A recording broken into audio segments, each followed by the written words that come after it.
Story நேரம் தமிழ் வியூவர்ஸ்க்கு hi. Eternal love of ட்ரீமோட நெக்ஸ்ட் பார்ட்ல என்ன ஆக போகுது இன்னைக்கு வீடியோல பார்க்கலாம். ஃபெங்ஜு கூட மெங்கோட தங்கச்சி பேசிட்டு இருக்கா. மெங்கோட தங்கச்சிக்கு தோங்வா மேல ஆல்ரெடி ஒரு கிரஷ் இருக்குல்ல, அவ ஆனா அதனால பயங்கர கோவத்துல இருக்கா ஜிஹெங் மேல.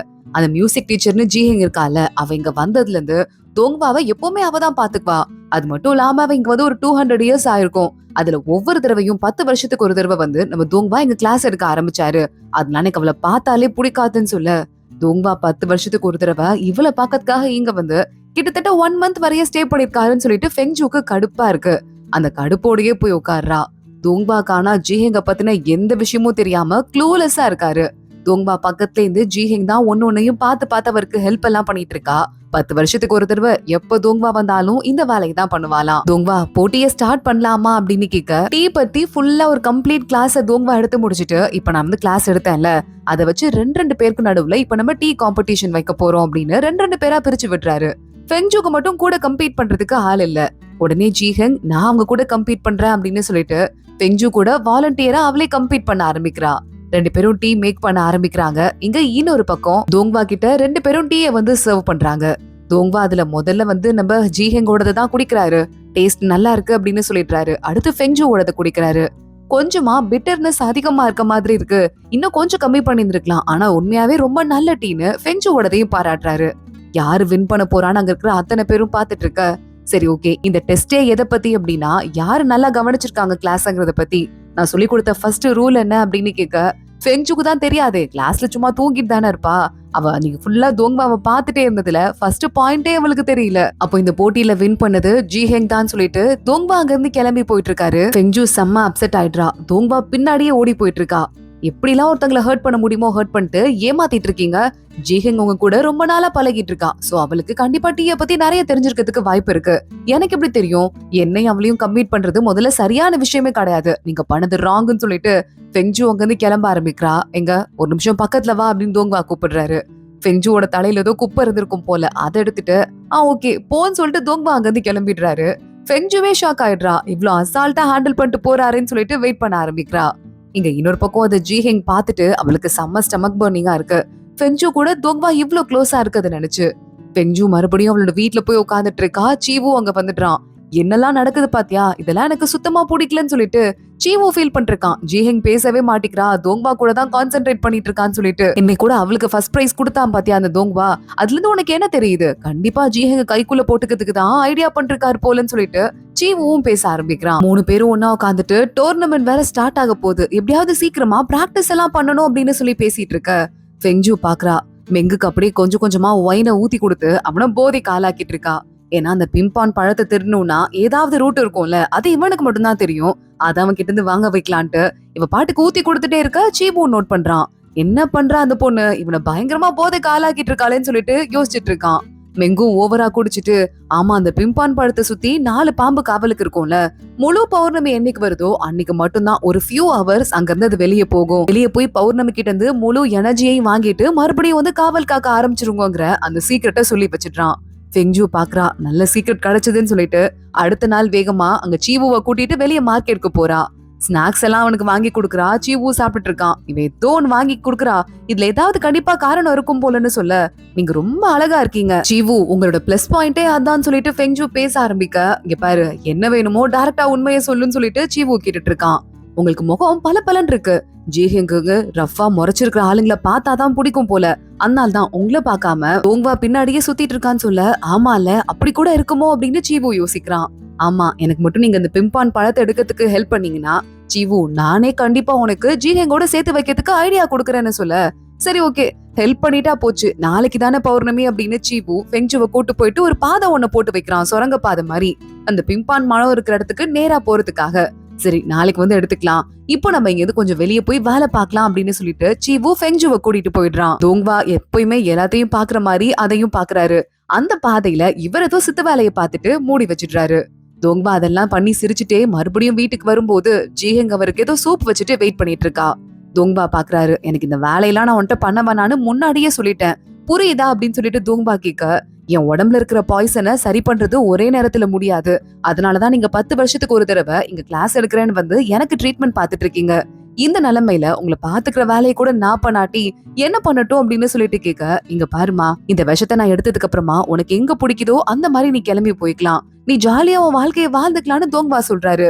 என் வாழ்க்கையவே உங்களுக்கு அர்ப்பணிக்கணும்னு முடிவு பண்ணிட்டேன், உங்க கூட இருக்கணும்னு நினைக்கிறேன், ப்ளீஸ் என்ன உங்களை விட்டு அனுப்பாதீங்க அப்படின்னு ஜிஹெங் சொல்லிக்கிட்டு இருக்கா. இல்ல உங்க மனசுல வேற யாராவது இருக்காங்களா, என்ன இந்த அளவுக்கு ஃபோர்ஸ்ஃபுல்லா துரத்துறீங்கன்னா அந்த பொண்ணு இருக்காங்களே ஃபெங்ஜு, அவங்க உங்க மனசுல இருக்காங்களா அப்படின்னு ஜிஹெங் கரெக்டா பாயிண்ட் பிடிக்கிறா. தோங்பா பாக்குறாரு. போய் தூங்குமா அப்படின்னு அதுக்கு மேல ஒரு வார்த்தை கூட பேசாம அங்கிருந்து அமுச்சு விட்டுறாரு. ஆனா தோங்பாக்கு உண்மையாவே அந்த பொண்ணை பத்தி ஃபெங்ஜுவை பத்தி பேசுனதும் ஹாப்பியா தான் இருக்கு. அவர் பாட்டுக்கு சிரிச்சிட்டு இருக்காரு. அன்னைக்கு நைட் ஆயிடுது.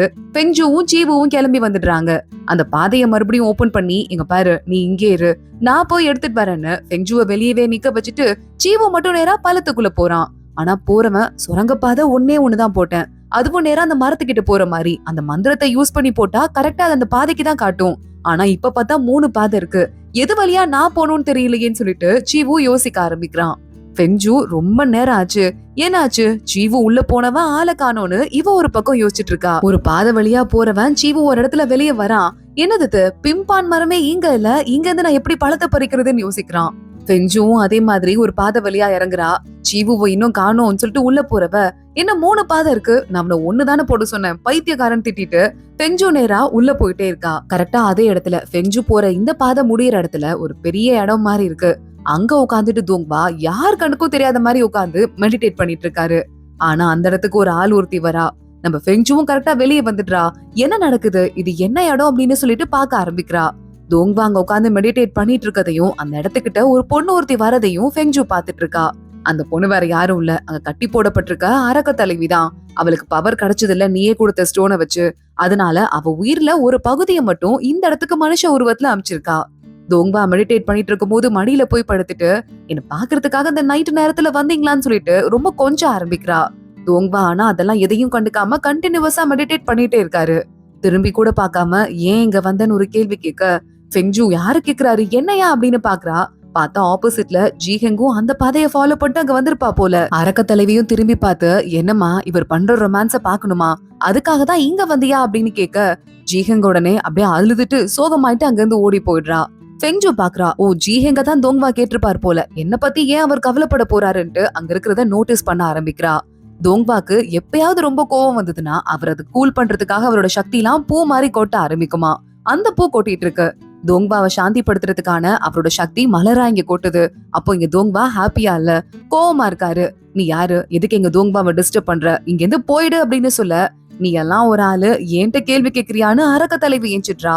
ஃபெங்ஜு டக்குன்னு கையில வால் எடுத்துடுறா. தோங்பாவே ஷாக் ஆயிடுறாரு, இந்த குட்டி பொண்ணு என்ன காப்பாத்த போறாளா அப்படின்னு. அங்க அரக்க தலைவி, உன்னை பாரு நான் அழிக்கிறேனா இல்லையான்னு சொல்லிட்டு வேகமா ஃபெங்ஜு கிட்ட சண்டை போட, தோங்பா அவரோட அப்படியே ஒரு மனசாலேயே பேச ஆரம்பிக்கிறாரு ஃபெங்ஜு கூட. இப்படி இல்ல, இவகிட்ட இப்படி சண்டை போடணும், இந்த மாதிரி கொஞ்சமா நீ வந்துட்டு உன் ஃபோர்ஸை யூஸ் பண்ணணும்னு சொல்லிட்டு சின்னதா சொல்லி கொடுத்துட்டே இருக்காரு. ஃபெங்ஜுவும் அதே மாதிரி சண்டை போட்டுட்டு இருக்கா. ஒரு தடவை அந்த அரக்க தலைவிட்ட அடி வாங்கிட்டு அவ நெத்தியில இருக்கிற அந்த பொட்டு மாதிரி இருக்கும்ல, அது ஜொலிக்க ஆரம்பிக்குது. இத அரக்க தலைவி நோட் பண்றா. ஏதோ மனசுக்குள்ள அவளுக்கு படுது. அதே மாதிரி தோங்பா இவளை பாக்கலான்னு கீழே இறங்கி வர, அரக்க தலைவியோட அட்டாக் நேரா தோங்பாவை பார்த்து போகுது. ஃபெங்ஜு மின்னல் வேகத்துல பறந்து போயிட்டு தோங்பா மேல படாம காப்பாத்துறா. தோங்பா அசந்தே போயிடுறாரு. அடுத்த அட்டாக் வர ஃபெங்ஜுவை காப்பாத்துறேன் அப்படின்னு அவர் திரும்பிடுறாரு. அந்த அட்டாக் தோங்பா கையில பட்டு கையில ரத்தம் வர ஆரம்பிக்குது. இப்படி சண்டை போடணும் அப்படின்னு சொல்லிட்டு ஃபெங்ஜுவோட கையை பிடிச்சு ஒரு ஸ்டெப்பா ஏதோ டான்ஸ் ஆடுற மாதிரி இந்த 2 பேரும் மாறி மாறி பறந்து சண்டை போட்டுட்டு இருக்க, அரக்க தலைவியால ஒரு கட்டத்துக்கு மேல தோங்பாவை சமாளிக்க முடியல. அந்த உருவம் அப்படியே சிரிச்சுட்டே அங்க இருந்து மறைஞ்சு போயிடுது. ஃபெங்ஜு பாத்துட்டு இருக்கா, இங்க என்ன நடக்குது அப்படின்னு கேட்டுட்டு இருக்கா. இங்க இன்னொரு பக்கம் ஜிஹெங் சோகத்தோட போய் நிக்கிறாளா. அந்த இடத்துக்கு தான் ஃபெங்ஜுவை தேடிட்டு சீவு வந்திருக்கான். ஜிஹெங் என்ன பண்ற, நடு ராத்திரியில நான் உன வீட்டுக்கு போய் டிராப் பண்றவா அப்படின்னு சொல்லிட்டு அவளை அங்க இருந்து கூட்டு போயிட்டு இருக்கான். ஃபெங்ஜு இங்க தோங்பாட்ட, அப்போ நீங்க என்னையா பாத்து கேட்டீங்க ஏன் இங்க வந்திருக்கன்ட்டு, ஜிஹெங்க கேட்கலையா அப்படின்னு சொல்ல, நான் ஒன்னதான் கேட்டேன், இதுல உனக்கு என்ன டவுட் வருது அப்படின்னு அவர் பாட்டுக்கு ஒரு டேபிள் சேர் எல்லாம் அங்க கிரியேட் பண்ணிட்டு அப்படியே இந்த காட்டுலயே உட்காந்துட்டு இருக்காரு. நம்ம தான் தப்பா புரிஞ்சிட்டோம் போல. சரி, பிம்பான் பழத்தை எடுக்கிறதுக்கு இன்னும் கொஞ்ச நேரம் தான் இருக்கு, அப்படியே எஸ்கேப் ஆவோன்னு ஃபெங்ஜு அங்க இருந்து கிளம்புறா. ஆனா தோங்வா விடாம போறவள மறுபடியும் இழுத்து பக்கத்துல உட்கார வச்சுக்கிறாரு. என்ன தோங்வா உங்களுக்கு பிரச்சனைன்னு ஃபெங்ஜு கேட்க, ஏம்மா ஒருத்தன் சண்டை போட்டு அடிபட்டு கிடக்குறான், அவனை கண்டுக்காம நீ பாட்டுக்கு போயிட்டே இருக்கிற தோங்வா கையை காட்டுறாரு. பார்த்தா கையில நிஜமாவே ரத்தம் வருது. ஃபெங்ஜு பாக்குறா, தோங்வா நான் கேள்விப்பட்டேன், நீங்க இது வரையும் அரியணையில ஏறினதுல இருந்து ஒரு சொட்டு ரத்தத்தை கூட சிந்தினதே இல்லையாமே, இன்னைக்கு என்ன ஆச்சுன்னு கேட்க, தோங்வா தான் நம்ம ஃபெங்ஜுவை காப்பாத்துறேன்னு வேற எல்லாத்தையும் மறந்துட்டு அடிபட்டு கிடக்குறாருல, அதான் எனக்கும் தெரியலங்கிற மாதிரி தோங்வா பாத்துட்டு இருக்காரு. ஃபெங்ஜூ சொல்றா, குட்டி கப்ல உங்களோட ஒரு கப்பு ரத்தத்தை குடிச்சா 1000 வருஷம் தவம் பண்ணதுக்கான பவர் கிடைக்குமாமே. ஹை அப்பன்னு சொல்லிட்டு நல்லா நாக்க சப்பு கொட்டிட்டு பக்கத்துல போயிட்டு இருக்கா. தோங்வாவே பயந்துடுறாரு. விட்டா ரத்தத்தை எவ்வளவு உறிஞ்சிருவா போலன்னு சொல்லிட்டு தள்ளி உட்காந்துட்டு, உனக்கு கொஞ்சம் கூட மனசாட்சியே இல்லையான்னு கேட்டுட்டு இருக்காரு. ஃபெங்ஜூ பாக்குறா, நிஜமாவே உங்களுக்கு வலிக்குதா? இது பொய் காயம் தானே அப்படின்னு ஃபெங்ஜூ கேக்குறா. நிஜமான காயம், நானே வலியில ஒரு மாதிரி டயர்ட் ஆயிட்டு ஓரமா உட்காந்துட்டு இருக்கேன் அப்படின்னு தோங்வா சொல்றாரு. ஆனா என் அத்தை சொல்லுவாங்க, அவங்க ஹஸ்பண்ட்லாம் அதான் ஏகுவா இருக்காருல, அவருக்குலாம் அடியே பட்டா கூட என் அத்தை கிட்ட போய் சொல்லுவாராம், காயத்தையே காட்டிக்க மாட்டாராம். நீங்க ஆனா காயம் பட்டுச்சுன்னு சொல்றீங்கன்னு ஃபெங்ஜூ கேக்குறா. தோங்வா, அந்த அளவுக்கு நான் வீரம் இல்ல போல, சோ என்னால வேற எதுவும் பண்ண முடியல, ரொம்ப வீக்கா இருக்குன்னு சொல்லிட்டு பயங்கரமா நடிக்கிறாரு. ஃபெங்ஜூ சட்டையில இருந்து துணியை கிழிச்சு தோங்வாவோட காயத்து மேல நல்லா கட்டு போட்டுட்டு இருக்கா. இங்க என்னோட பக்கம் ஜீஹேங்க மறுபடியும் வீட்டை டிராப் பண்ணிட்டு, ஐயோ என் ஃப்ரெண்ட மறந்துட்டேனே, போய் ஃபெங்ஜூவை தேடுறேன்னு மறுபடியும் சீவு கிளம்பி போயிட்டு இருக்கான். ஃபெங்ஜூ பாக்குறா, தோங்வா கையில கட்டு போட்டு விட்டேன், இப்ப கிளம்பட்டுமா அப்படின்னு அங்க இருந்து ஓட ஆரம்பிக்கிறா. ஆமா, எதுக்காக நீ அப்பையில இருந்து ஓடி ஓடி போயிட்டே இருக்கன்னு சொல்லிட்டு தோங்வா கேக்குறாரு. பார்த்தா அங்க ஒரு பெரிய மந்திர கட்டு மாதிரி இருக்கு, அவளால வெளியே போக முடியல. எப்பெல்லாம் அந்த பொண்ணு இங்க வந்தால அரக்கி அவ வராலோ, இந்த மாதிரி மந்திர கட்டு ஆக்டிவேட் ஆயிடும். அது தானா காலையில தான் போகும், அது வரைய என்னால கூட ஒண்ணும் பண்ண முடியாதுன்னு தோங்வா சொல்றாரு. என்ன மாதிரி ஆளுங்களுக்கு தானே இது ரொம்ப கஷ்டமான விஷயம், உங்களை மாதிரி ஆளுங்களுக்குலாம் ரொம்ப சாதாரணமான விஷயம் தானே. ப்ளீஸ் தோங்வா, இது சரி பண்ணுங்க தோங்வான்னு சொல்லிட்டு அப்படியே கொஞ்சம் ஆரம்பிக்கிறா. உங்களுக்கு கட்டுலாம் போட்டு விட்டுருக்கேன், இப்ப மட்டும் நீங்க என்ன வெளியே விட்டீங்கன்னா நான் போய் இந்த பிம்பான் பழத்தை திருடிடுவேன்னு சொல்ல வந்துட்டு டப்புன்னு வாய மூடுறா. இப்ப என்னவோ சொன்ன மாதிரி இருந்தது, பிம்பான் பழமா அப்படின்னு தோங்வா கேட்க, இல்ல இல்ல உங்க காதுல ஏதோ தப்பா விழுந்துருச்சு, சீக்கிரம் போகணும், ஜீவு வேற எனக்காக வெயிட் பண்ணிட்டு இருப்பான் அப்படின்னு ஃபெங்ஜூ கெஞ்ச ஆரம்பிக்கிறா. ஜீவு பேரை சொன்னதும் லைட்டா தோங்வாக்கு முதல் முறையா அவரோட இத்தனை ஆயிரக்கணக்கான வருஷ வாழ்க்கையில பொசசிவ்னஸ் எல்லாம் வர ஆரம்பிக்குது. ஜீவுவோட சேர்ந்துதான் அந்த பழத்தை திருட போறியா அப்படின்னு கேட்க, சே நான் சிஞ்சுவோட இளவரசி, நான் அப்படிலாம் பண்ணுவேனா, பண்றதுக்கு வாய்ப்பே இல்லைன்னு ஃபெங்ஜூ சமாளிக்கிறா. சரி கொஞ்சம் மடிய காட்டு, படுத்துக்கிறேன், ரொம்ப டயர்டா இருக்குன்னு தோங்வா படுக்க வராரு. ஃபெங்ஜூ ஷாக் ஆயிடுறா. என்ன தோங்வா, வேண்டாம், நீங்க என்ன கொஞ்சம் ஓபன் பண்ணி விட்டீங்கன்னா வெளியே ஓடி போயிருவேன்னு சொல்லிட்டு இருக்கா. அம்மா ஏதோ திருட போறேன்னு சொன்ன மாதிரி என் காதுல விழுந்துச்சேன்னு தோங்வா ஆரம்பிக்க, சாச்சா பரவாயில்ல படுத்துருங்க தோங்வா, உங்க உடம்ப சரி பண்றதுதான் மெயின் வேலை, மத்ததெல்லாம் அப்புறம் தானேன்னு ஃபெங்ஜூ அப்படியே ட்ராக் மாறிட்டு இருக்கா. ஃபெங்ஜூவோட ரூம்க்கு வந்து பாத்துட்டு எல்லா இடத்துக்கும் போயிட்டு சீவு கன்ஃபியூஸ் ஆயிட்டு இருக்கான், ஃபெங்ஜூ எங்க போனான்னு தெரியலையேன்னு. தோங்வா இதான் சாக்குன்னு ஃபெங்ஜூவோட கையை பிடிச்சிட்டு, கை ரொம்ப குளிர ஆரம்பிச்சிருச்சு, உன் கையை கொடுத்தனா கொஞ்சம் வார்மா இருக்கும்னு சொல்லிட்டு ஃபெங்ஜூவோட கையை நல்லா இறுக்கமா கட்டி பிடிச்சிட்டு படுத்துட்டு இருக்காரு. ஃபெங்ஜூ மனசுல சண்டை போட்டதெல்லாம் நான் தான், இவர் என்னவோ டயர்டா இருக்காருன்னு யோசிக்கிறா. நீ சண்டை போட்டல, அதுக்கு நான் பக்கத்துல இருந்து மோட்டிவேட் பண்ண நான் மனசார, அதனால தான் எனக்கு சீக்கிரமா டயர்ட் ஆயிடுச்சுன்னு சொல்லிட்டு அடுத்த பிட்ட போட்டுட்டு இருக்காரு. ஃபெங்ஜூவும் அப்படியே தூங்கி வலிய ஆரம்பிக்கிறா. ஜீவு போயிட்டு எங்க போனானே தெரியலையே ஃபெங்ஜூ, எந்த வழியா போனாலும் பிம்பான் மரத்துக்கிட்ட போகவே இல்லையேன்னு அவன் பாட்டுக்கு கன்ஃபியூஸ் ஆயிட்டு இருக்கான். தூங்வா கொஞ்ச நேரத்துக்கு அப்புறம் கண்ணை திறந்து பாக்குறாரு. நல்லா 2 பேரும் ஒய்யாரமா அந்த கட்டில படுத்து தூங்கிட்டு இருக்காங்க. ஃபெங்ஜூவை பார்த்துட்டு, இத்தனை ஆயிரக்கணக்கான லட்சக்கணக்கான வருஷமா நான் வாழ்ந்துட்டு இருக்கேன், ஏதாவது ஒண்ணுக்காக பாதுகாப்பு கேட்டு ஹெல்ப் கேட்டுதான் எல்லா ஆளுங்களும் எல்லா மக்களும் என் வாழ்க்கையில வந்திருக்காங்க, என்னை காப்பாத்தணும்னு முதல் முறையா நினைச்சு வந்தது நீ மட்டும்தான் அப்படின்னு தோங்வா ஷாக் ஆயிட்டு இருக்காரு. அப்படியே ஒரு மாதிரி பாசத்தோட பாத்துட்டு இருக்காரு. ஃபெங்ஜூ கொண்டு வந்து தோங்வா அவரோட ரூம்ல போட்டுட்டு, இங்க பாரு, உன்னை யார் நல்லா தூங்க சொன்னது, அந்த மந்திரக்கட்டுக்குள்ள தூங்குனா கண்டிப்பா ஃபீவர் வரும்னு சொல்லிட்டு ஃபீவர்ல கஷ்டப்பட்டுட்டு இருக்கா போல ஃபெங்ஜூ. அவளுக்கு சுடுதண்ணி ஒத்தடெல்லாம் கொடுத்துட்டு இருக்காரு. குளிருதுன்னு சொல்லிட்டு அழுதுட்டு இருக்கா. இரு இன்னும் கொஞ்சம் ஹாட் வாட்டர் எடுத்துட்டு வரேன்னு தோங்வா அங்க இருந்து போயிட்டு இருக்க. குளிருதுன்னு சொல்லிட்டு அழ ஆரம்பிக்கிறா. நீ அழுதாலாம் அதுக்கு மசீரத்துக்கு இங்க யாரும் இல்ல, உன் அம்மா எல்லாம் இங்க இல்லன்னு சொல்ல, அம்மான்னு சொல்லிட்டு பெருசா கத்தி குரல் எடுத்து அழ ஆரம்பிக்கிறா. தோங்வாவே ஷாக் ஆயிடுறாரு. தோதோ வர அப்படின்னு ஓடி போயிட்டு பக்கத்துல வந்து ஒத்தடெல்லாம் கொடுத்துட்டு அவ கைய புடிச்சிட்டே உட்காந்துட்டு இருக்காரு. நல்லா தோங்வாவோட கையை கட்டி புடிச்சிட்டு, மா நான் ரொம்ப கஷ்டப்படுறேன், எனக்குலாம் ஃபீவர் பயங்கரமா இருக்குன்னு சொல்லிட்டு புலம்பிட்டே ஃபெங்ஜூ தூங்க ஆரம்பிக்கிறா. டைம் ஓடிட்டே இருக்கு. தோங்வா நல்லா ஒய்யாரமா உட்காந்து புக்கு படிச்சிட்டு இருக்க. அவர் மடியில கட்டி புடிச்சிட்டு ஃபெங்ஜூ நல்லா படுத்து தூங்கிட்டு இருக்கா. ஃபெங்ஜூ லேசா ஏஞ்சி பாக்குறா. என்ன நடக்குதுன்னு இப்பதான் அவளுக்கு புரியுது. அதிர்ச்சியில எந்திரிச்சிட்டு பெட்ஷீட் எல்லாம் எடுத்து போத்திக்க, நான்லாம் உன்னை ஒன்னும் பண்ணல, நீதான் என்ன விடாம கட்டி புடிச்சிட்டு நல்லா உருண்டு தூங்கிக்கிட்டு இருந்த, ஞாபகம் வச்சுக்கோ அப்படின்னு தோங்வா சொல்றாரு. நான் தான் உங்க பக்கத்துல வந்து தூங்குறேன்னு தெரியுது இல்ல, அப்போ நீங்க என்ன பண்ணிருக்கணும், என்ன தள்ளி விட்டு போயிருக்கணும் தானேன்னு சொல்லிட்டு கேட்க, நீயாவே ஓடி வந்த, எப்பவுமே என் பக்கத்துலயே வரமாட்ட, என் மேல விழுந்து தூங்க ஆரம்பிச்ச, நான் இதுக்காக அந்த மாதிரி தள்ளி போகணும்னு தோங்வா கேட்க, நீங்க கொஞ்சம் கூட வெக்கமே இல்லாம பேசிட்டு இருக்கீங்க அப்படின்னு ஃபெங்ஜூ சொல்றா. ஆமா, நான் பொதுவாவே வெக்கமே இல்லாம தான் பேசுவேன் அப்படின்னு தோங்வா சொல்லிட்டு இருக்காரு. எனக்கு எப்பெல்லாம் வெக்கத்தோட பேசணும்னு தோணுதோ அப்பெல்லாம் பேசுவேன், இல்ல எப்பெல்லாம் பேசக்கூடாதுன்னு தோணுதோ அப்பயும் பேசுவேன்னு தோங்வா சொல்றாரு. நான் கிளம்புறேன், உங்ககிட்ட எல்லாம் யாராவது பேச முடியுமான்னு சொல்லிட்டு ஃபெங்ஜூ கிளம்ப ஆரம்பிக்கிறா. கதவு கிட்ட போலான்னு பார்த்தா இந்த ஜீஹெங் இருக்கால அவ வெளிய வாசல் கதவு கிட்ட நிக்கிறா போல. இவ எதை எட்டி பாத்துட்டு இருக்கான்னு தோங்வாவும் கூட வந்து அங்க என்ன தெரிகிறதுன்னு பாத்துட்டு இருக்காரு. ஃபெங்ஜு வேகமா தோங்வாவையும் சேர்த்து இழுத்து கட்டுல படுத்துட்டு பெட்ஷீட் எடுத்து 2 பேருமே போத்திக்கிறாங்க. தோங்வா நீ என்ன பண்ணிட்டு இருக்கன்னு கேட்க ஜீஹெங் அங்க நிக்கிறா. இந்த நேரத்துல நான் உங்க ரூம்குள்ள இருக்கிறது தெரிஞ்சா அவ மிஸ் அண்டர்ஸ்டாண்ட் பண்ணிக்க மாட்டாளான்னு கேட்க தோங்வா பாக்குறாரு. அவ மிஸ் அண்டர்ஸ்டாண்ட் பண்ணிக்குவாளா? அவ என்ன பண்ணா எனக்கு என்ன? எனக்கு தெரிஞ்சு நீதான் ஏதோ என்ன பத்தி மிஸ் அண்டர்ஸ்டாண்ட் பண்ணிருக்க போலன்னு சொல்லிட்டு டக்குன்னு அவளை ஒரு புரட்டு புரட்டி அப்படியே இங்கே படுத்துரு, நான் போய் உனக்கு மருந்து எடுத்துட்டு வரேன்னு சொல்லிட்டு தோங்வா கிளம்பி போறாரு. ஜீஹெங் தோங்பாக்கு மருந்து சூப்பெல்லாம் எடுத்துட்டு அங்கிருந்து கிளம்பி போயிட்டு இருக்க. தோங்பா நேரா உள்ள போயிட்டு அந்த மருந்து எடுத்துட்டு நேரா ஃபெங்ஜுவை பாக்கிறதுக்கு போறாரு. பார்த்தா அங்க ஃபெங்ஜுவே இல்ல. பின்னாடி ஜன்னல் வழியா குதிச்சு எஸ்கேப் ஆகி ஓடி போயிருந்திருக்கான். ஃபெங்ஜுவை பாக்கிறதுக்கு ஜீவு வந்துடுறான். எங்கதான் நீ போனன்னு சொல்லிட்டு கேட்க, டேய் நான் ஒண்ணு சொல்லப்பாடா, எனக்கே ஒரு மாதிரி குழப்பமா இருக்குடா அப்படின்னு. இந்த ஜீஹெங் இருக்கால அவ நைட்டு ரூம் கிட்ட வந்தாளா தோங்பாவோட ரூம் கிட்டன்னு சொல்ல, என்னது ஜீஹெங் நைட் நேரத்துல ரூம் கிட்ட போறாளா, எதுக்கு இந்த தோங்பா அதுக்கெல்லாம் கூப்பிட்டு இருக்கான்னு சொல்லிட்டு இவன் கருப்பாயிட்டு இருக்கான். இல்ல அது இல்ல, நானும் அப்ப தோங்பாவும் உள்ள ஒன்னா இருந்தோமா, அப்ப கூட ஜீஹெங் வரத பாத்துட்டு அவர் பயப்படவே இல்ல. ஒரு வேலை எந்த கனெக்ஷனும் இருக்காதோன்னு ஃபெங்ஜு கேட்க வரா. அப்படி கிடையாது, நான் நடுவுல வாழ்க்கையில வந்துட்டேன்ல, அதனால பொசசிவ் ஆயிட்டு அந்த தோங்பா ஜீஹெங்க வெறுப்பேத்துக்காக உன் கூட க்ளோஸா இருக்க மாதிரி ட்ரை பண்ணிட்டு இருந்திருக்கான். இந்த தோங்பா இருக்கானே சரியான மோசமான ஆளுன்னு சொல்லிட்டு இவன் ஏத்தி விடுறான். ஃபெங்ஜு மறுபடியும் சோகமாயிடுறா. ஒரு வேலை அதான் உண்மையா இருக்குமோன்னு. இங்க தோங்பா அடுத்து நேரா கிளம்பி அரக்க தலைவியை பாக்குறதுக்கு அந்த சாசம் இருக்குல்ல அதுக்குள்ளேயே போயிடுறாரு. வா தோங்பா, நீ வருவன் எனக்கு நல்லாவே தெரியும் அப்படின்னு சொல்ல, ஓ அப்படியா, உன்ட்ட அந்த மந்திரக்கல்லு லிங்பி ஸ்டோன் கிடைச்சிருச்சுங்கிறதுக்காக உன் உயிரை வெளியே விட்டு பாக்குறியா, இதுக்கும் மேல உன்னால அப்படி கூட வர முடியாதுன்னு சொல்லிட்டு தோங்பா மறுபடியும் மந்திரக்கட்டை போடுறாரு. தோங்பா நீ ஏன் பதறிட்டு இப்பவே என்ன பார்க்க வந்திருக்கன்னு எனக்கு தெரியும்.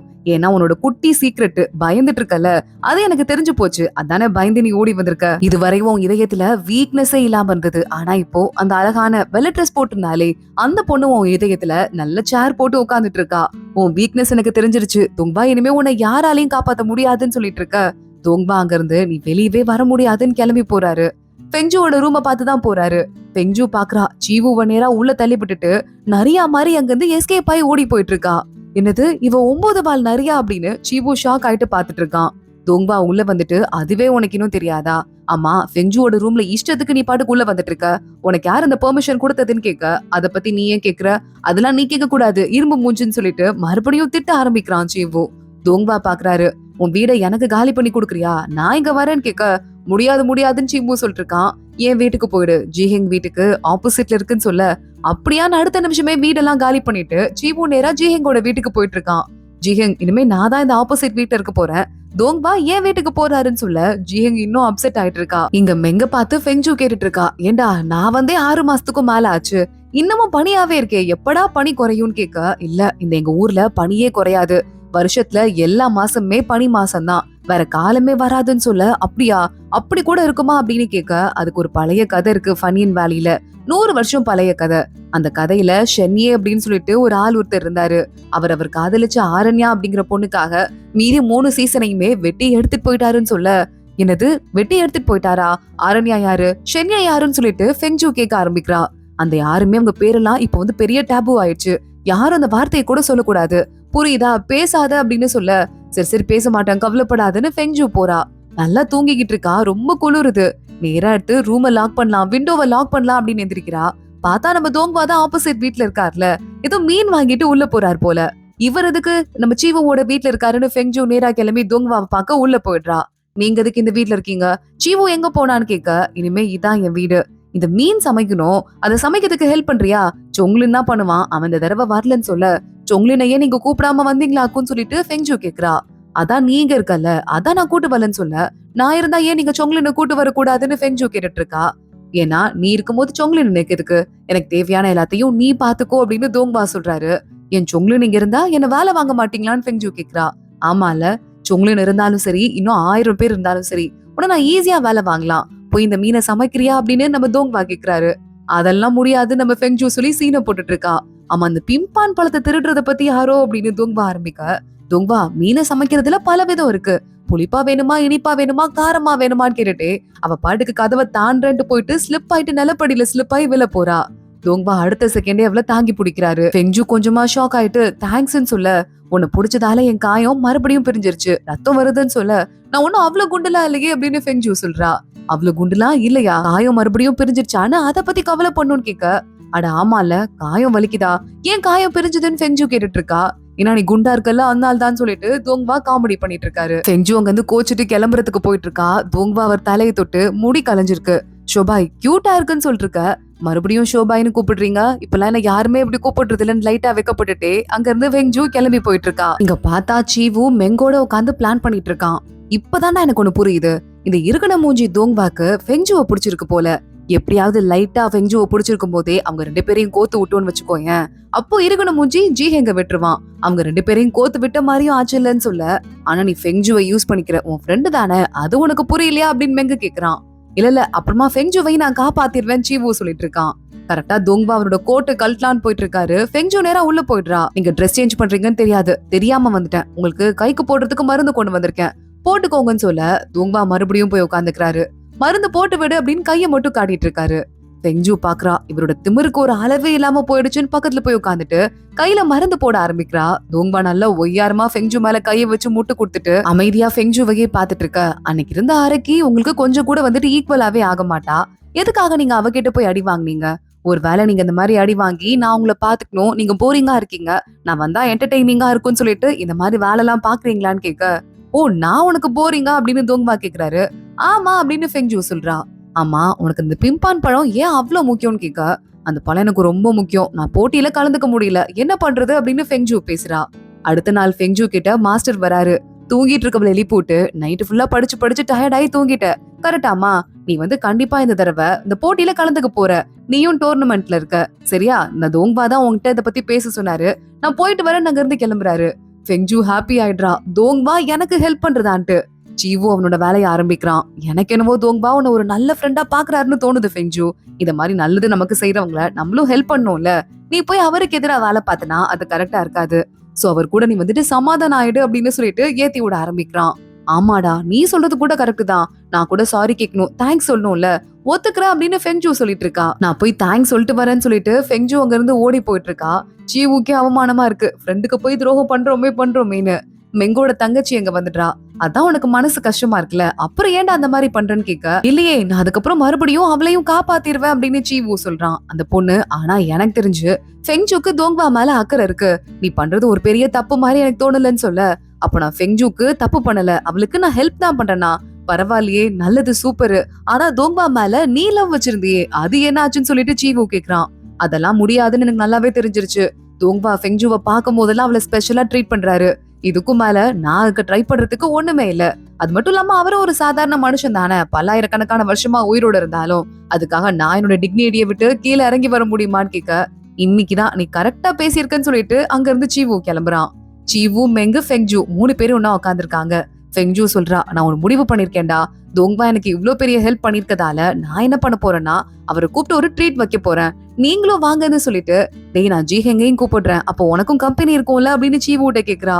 நிஜமாவா, அவளையும் கூப்பிடுறியா, ரொம்ப தேங்க்ஸ்ன்னு சொல்லிட்டு இவன் பல்ல காட்ட ஆரம்பிக்கிறான். அதோட தான் இன்னைக்கு எபிசோட் முடியுது. அடுத்தடுத்து என்ன ஆக போகுது தொடர்ந்து பார்க்கலாம். இந்த வீடியோவை லைக் பண்ணிக்கோங்க, மறக்காம நம்ம சேனலுக்கு சப்ஸ்கிரைப் பண்ணிட்டு பெல் ஐக்கனையும் கிளிக் பண்ணிக்கோங்க. அடுத்த வீடியோல பார்க்கலாம், அது வரைய பாய்.